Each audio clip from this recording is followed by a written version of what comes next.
एक मिनिट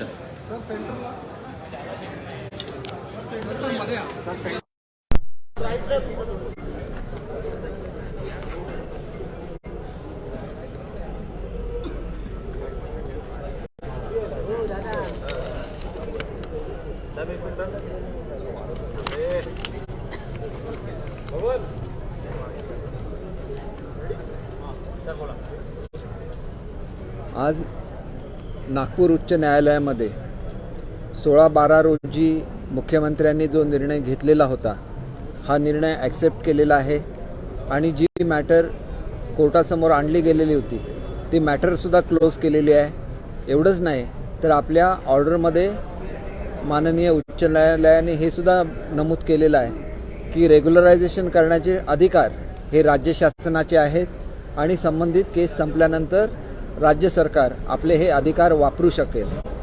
केवळ राजकीय द्वेषापोटी कशा रीतीने बदनामीची मोहीम चालवली जाते याचं उत्कृष्ट उदाहरण हे संपूर्ण महाराष्ट्राला आणि विशेषतः विदर्भाला बघायला मिळालेलं आहे। त्याच्यामुळे एका अर्थाने असा प्रयत्न करणाऱ्या लोकांना हे उत्तर मिळालेलं आहे आणि सरकार ज्या पद्धतीने काम करतंय त्या पद्धतीने सरकारचं काम यापुढे सुद्धा चालू राहील।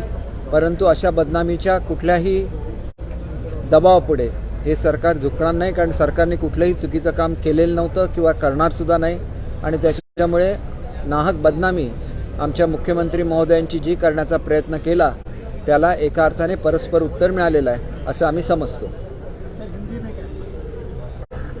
जो एक वाद यहाँ पे उत्पन्न किया जा रहा था विरोधकों की वजह तरफ से, आज कोर्ट में जो सुनवाई हुई उसमें जो 16/12 का निर्णय था जिसमें मुख्यमंत्री महोदय ने साफ कहा था कि जो भी एक कमेटी अपॉइंट की है उसके बारे में कोई भी जानकारी सरकार के पास नहीं थी और इसलिए जो पहले का निर्णय था वो उन्होंने रद्द किया था, उसको कोर्ट ने एक्सेप्ट किया है और इस मैटर को भी क्लोज़ किया है। और कोर्ट ने अपने निर्णय में ये भी बताया है कि रेगुलराइज करने का मतलब नियमित करने का जो अधिकार है वो शासन का अधिकार है और ये केस ख़त्म होने के बाद वो अपना जो अधिकार है उसका यूज़ कर सकती है। जिस तरह से बदनामी की जा रही थी मुख्यमंत्री महोदय से, एक तरह से जो लोग सत्ता से बाहर गए हुए हैं उन्होंने ये कोशिश की थी लेकिन उनकी कोशिश नाकाम हुई है और इस तरह की कोशिश करना कोई अच्छी बात नहीं है।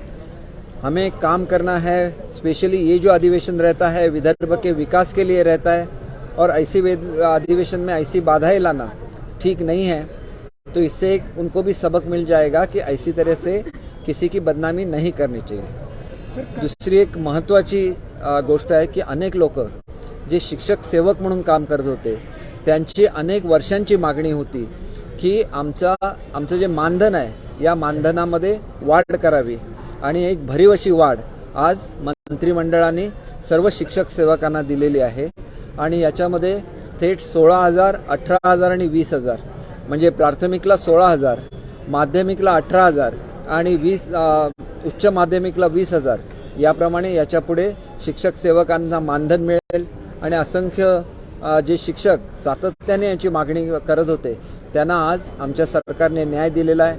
पूर्वीसुद्धा जवळजवळ 60,000 पेक्षा अधिक शिक्षकांना आम्ही न्याय दिलेला होता आणि आतासुद्धा जे लोक नोकरीत लागतात आणि त्याच्यानंतर त्यांना शिक्षक सेवक म्हणून काम करत असताना कमी पगारावर काम करायला लागायचं ते आता त्यांना एवढी मोठी वाढ ही शासनाने दिली आहे आणि ही एवढी वाढ आतापर्यंतच्या इतिहासामधली सगळ्यात मोठी वाढ आहे हे सुद्धा मी या ठिकाणी मुद्दाम नमूद करतो।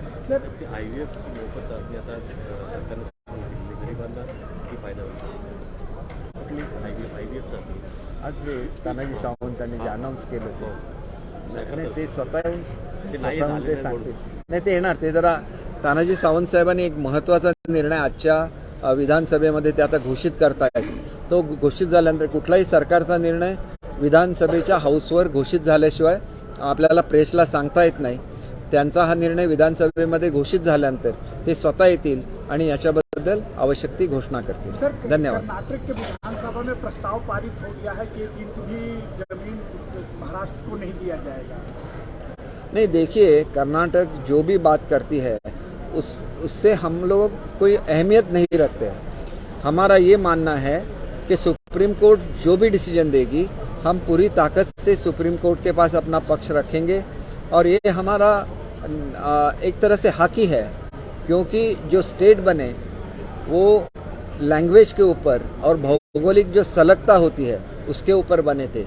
इसलिए भाषा और भौगोलिक सलगता ये देख के प्रांत रचना बनी थी भारत में। और वो न्याय बेलगाम में जो हमारे 95% वहाँ पे मराठी लोग एक एक विलेज में रहते हैं, ऐसे 800 से ज़्यादा विलेजेस कर्नाटक में रह गई है। पहले ये बॉम्बे प्रांत था और इसीलिए इकट्ठा ही था सब। जब ये डिवाइड हो गया और कर्नाटक राज्य की निर्मित हो गई तब ये प्रांत उसमें गया हुआ है, वो हमें वापस मिलना चाहिए, क्योंकि दोनों जो तत्व है वो दोनों तत्व में ये सब विलेजेस बैठते हैं और हम हमारा पक्ष सुप्रीम कोर्ट के पास रखेंगे। तब तक दोनों राज्यों में अच्छी तरह के संबंध होने चाहिए। इसलिए जो हमारे ऑनरेबल होम मिनिस्टर साहब ने जो मीटिंग ली थी उस पर अमल कर्नाटक को भी करना चाहिए। कर्नाटकाने जे एक त्यांच्याकडे वक्तव्य केलं गेलं आहे की 1 इंचसुद्धा भूभाग आम्ही महाराष्ट्राला देणार नाही, या संदर्भात आमचं स्पष्ट मत असं आहे की भौगोलिक सलगता आणि भाषावार प्रांतरचना करण्यात आली आणि या प्रांतरचनेमध्ये 90-95% पेक्षा जास्त मराठी लोक ज्या विलेजेसमध्ये राहतात, ज्या खेड्यामध्ये राहतात, ती खेडी कर्नाटकाच्या हद्दीमध्ये गेलेली आहे आणि ती मिळवणं हा महाराष्ट्राचा हक्क आहे। कारण मराठी बोलणारं राज्य म्हणून महाराष्ट्राची निर्मिती झालेली आहे आणि त्याच्यामुळे आमचा तो हक्क आहे। हा सुप्रीम कोर्टामध्ये जाऊन आम्ही आमचा हक्क मिळवू आणि तोपर्यंत जे सूत्र केंद्रीय गृहमंत्री अमित शहाजींनी सांगितलेलं आहे त्याच्यावर अंमलबजावणी कर्नाटक राज्याने करावी। कुठलीही ज्याच्यापासून भावना भडकतील अशी कुठलीही वक्तव्य त्यांनी करू नये एवढी आमची त्यांच्याकडून अपेक्षा आहे। त्यांनी म्हटलेलं आहे की सीमा बदलाचा जो अधिकार आहे तो सुप्रीम कोर्टाला नाही आहे, संसदेला असला तर ते असं म्हणाले। हे सुप्रीम कोर्टामध्ये सिद्ध होईल। शेवटी संसदेमध्ये हा निर्णय होऊ शकला नाही म्हणून आम्हाला सुप्रीम कोर्टामध्ये जायला लागलं। ज्यावेळेला शासन एखादा निर्णय स्वतः घेत नाही त्यावेळेला दाद ही सुप्रीम कोर्टाकडे मागायला लागते आणि केंद्र शासनाच्या विरुद्धात दाद ही सुप्रीम कोर्टाकडेच मागायला लागते। आणि कर्नाटकने जर असं म्हटलं की आम्ही 1 इंच जागा देणार नाही तर महाजन अहवाल ज्यावेळेला प्रसिद्ध झाला त्यावेळेला तुम्ही 200 पेक्षा जास्त खेडी द्यायला आम्हाला तयार होता, मग त्यावेळेला का तयार झाला हा सुद्धा प्रश्न आहे। आणि त्याच्यामुळे आम्ही काय 200 किंवा 250 खेड्यांवर कॉम्प्रोमाइज केलेलं नाही। आमचं मत असं आहे की 850 खेडी जी कर्नाटकामध्ये केलेली आहेत ती सर्वच्या सर्व महाराष्ट्राकडे आली पाहिजे, ही आमची भूमिका आहे। कर्नाटक करणं वारंवार असे काही ना काही गोळी केली जाते। आता नेत्यांना देखील बंदी करण्यात आली होती, नंतर मग आज परत एक विधानसभेत एक विषय पारित करण्यात आला। नाही, आपण एक गोष्ट याच्यामध्ये लक्षात घेतली पाहिजे की कर्नाटकाच्या आणि महाराष्ट्राच्या वागण्यामध्ये जमीन आसमानाचा फरक राहिलेला आहे। ज्याप्रमाणे एखाद्या विरोधकांना चोपावं त्याप्रमाणे लाठीमार गेली अनेक वर्ष 50 वर्षापेक्षा जास्त काळ ते करत आलेले आहेत। आमच्या आंदोलकांना त्यांनी तुरुंगामध्ये कोंबलेलं आहे आणि त्याच्यामुळे पहिल्यांदा जसं झालं की गृहमंत्री महोदयांनी मीटिंग घेतली आणि त्यांनी एका प्रकारे दिलेला हा इशारा आहे की तुम्हाला व्यवस्थित लोकांशी वागायला लागेल आणि दोन्ही राज्यांमध्ये चांगले संबंध राहावे म्हणून 3-3 मंत्र्यांची एक समिती त्यांनी गठीत करायला सांगितलेली आहे। लवकरच ही समिती गठीत होईल आणि त्याच्यानंतर ज्याला आमचं इंटरॅक्शन चालू होईल त्याला बऱ्याच प्रमाणात वातावरण निवळायला मदत होईल।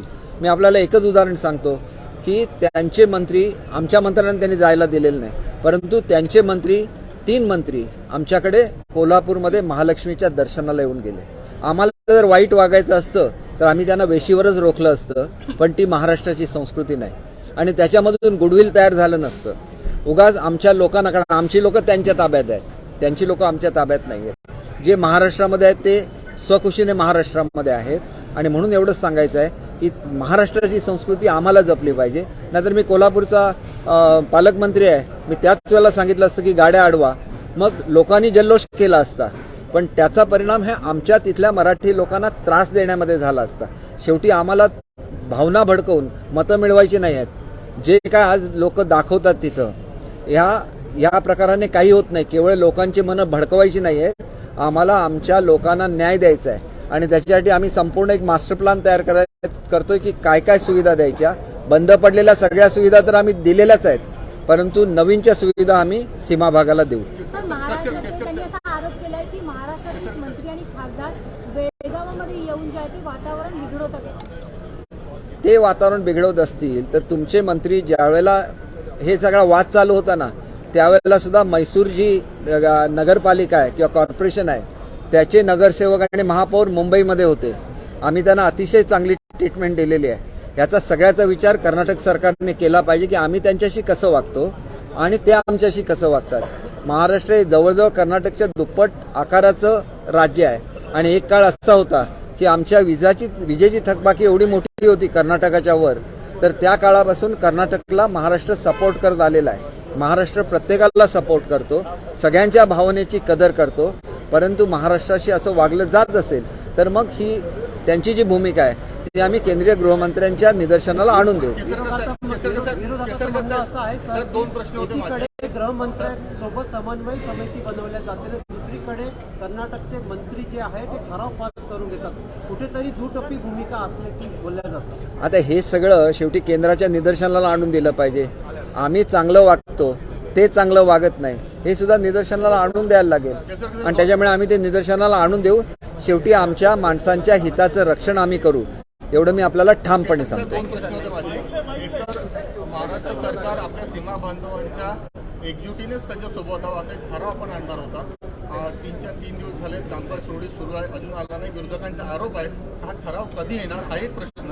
आणि दुसरा असा प्रश्न होता की अनुसूचित जमातीच्या अनेक जागावर, हजारो जागावर बोगस लोक बसलेले आहेत. तुम्ही आयडेंटिफाय एखादी काही आकडा लोक कुठल्या अनुसूचित जमातीच्या शासकीय जागेवर आणि नवीन भरतीच्या संदर्भात काही विशिष्ट कालबद्ध कार्यक्रम आपण आखला आहे का?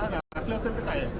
अनुसूचित जातीच्या संदर्भात कालच मी किंवा आज उत्तर देताना सांगितलेलं आहे की 3800 जागा हे आम्ही प्युअरली भरतोय. त्याच्यापैकी पहिल्या 6 महिन्यामध्ये म्हणजे जून 2023 पर्यंत क आणि ड कॅटेगरीमधल्या सगळ्या जागा आम्ही भरतोय आणि ज्या MPSC तर्फे भरायच्या जागा आहेत त्या आम्ही डिसेंबर 2023 पर्यंत पूर्णच्या पूर्ण भरतोय. याच्या व्यतिरिक्त 75,000ची जी आम्ही नवीन भरती करतोय त्याच्यामध्ये 7% अनुसूचित जमातींना सुद्धा रिझर्वेशन आहे.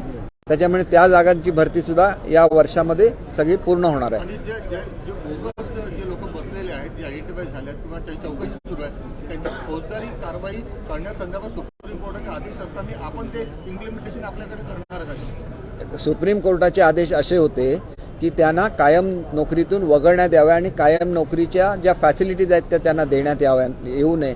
त्याप्रमाणे आम्ही टेम्पररी पोस्ट क्रिएट केलेले आहेत आणि 11 महिन्यांची ऑर्डर त्यांना दिली जाते आणि त्यांना इतर ज्या हे असतात म्हणजे त्यांची पदोन्नती होऊ शकत नाही किंवा कॉम्पन्सेटरी ग्राउंडवर ते जर मयत झाले तर त्यांच्या वारसांना नोकरी मिळू शकत नाही. त्याच्यामुळे परमनंटचे लाभ त्यांच्यापासून काढून घेतलेले आहेत. थँक्यू.